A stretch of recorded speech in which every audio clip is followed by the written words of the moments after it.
鱼离开水能活吗？今天我们要讨论的是一种神奇的鱼，它能在没有水的情况下活4年。让我们来一起了解它的奇妙之处。大家好，欢迎来到科学奇迹频道。这个频道是专门介绍稀奇及新奇的冷门知识以及必学 AI 软体。想知道更多好玩有趣的知识，请一定要帮我订阅，这样才不会错过新的影片。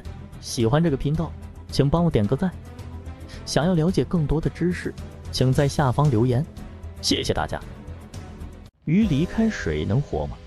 相信很多人的答案是，鱼离开水当然不能活。其实不一定，有的鱼离开水几分钟就不能活，而有的鱼能活，甚至还能活很久。让我们来看看这个离开水还能活4年的超神奇的鱼。现在开始我们的精彩节目。在非洲就有一种鱼，它能在没有一点水的情况下活4年之久的。为了能在水干枯的情况下可以生存下来，这种鱼在干燥的季节会进入休眠状态。它们在淤泥中躺下，并用皮肤渗出的粘液包裹身体，然后在这个壳中度过漫长的休眠，以等待下一个雨季的到来。让我们来了解它是怎么做到的。首先，我们来说说大多数鱼儿为什么离开水就不能活。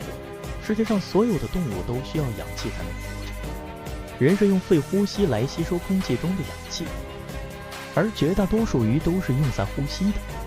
鱼生活在水里，水里有溶解的氧气，鱼把水喝进嘴里，再由鳃排出。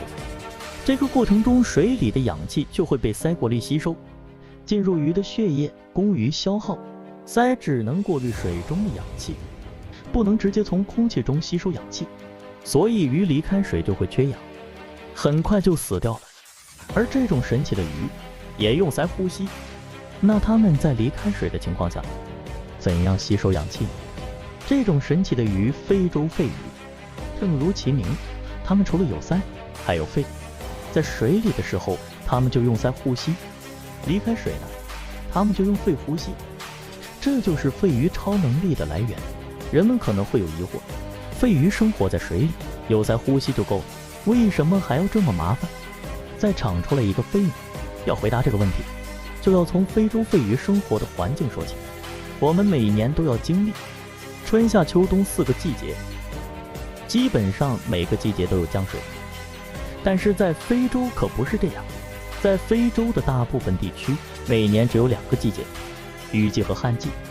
肺鱼生活在非洲西部，雨季大概是每年的5月到10月，这段时间经常下雨，所以河流湖泊里的水很多。到了旱季，也就是大概11月到第2年的4月，基本就不下雨，每天都是大晴天，好多河流和湖泊里的水都被晒干了。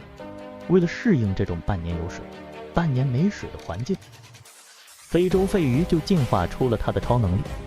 雨季的时候在水里用鳃呼吸，到了旱季就钻到土里用肺呼吸。那它们怎么做的呢？每年快到旱季的时候，肺鱼生活的河流湖泊就开始慢慢干涸，变成泥潭。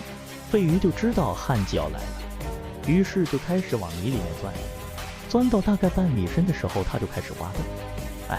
它们没有手怎么挖洞呢？用嘴挖。